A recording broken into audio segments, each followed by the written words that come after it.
Let's complete an exercise on bolt size, measuring the bolt using a 6 feet steel rule. We will use this image to answer a few questions.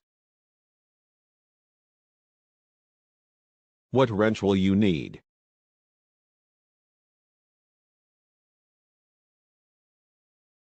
What is the head thickness? How long is the bolt? What is the bolt diameter?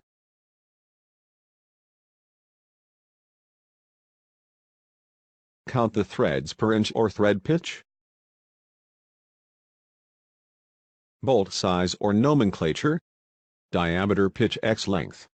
Example, the fraction 3/4 minus 20 times 1 1/2.